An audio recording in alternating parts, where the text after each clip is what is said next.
உண்டானதே.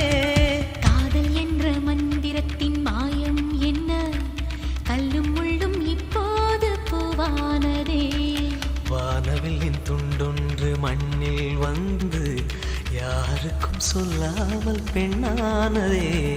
தென்மேற்கு பருவக்காற்று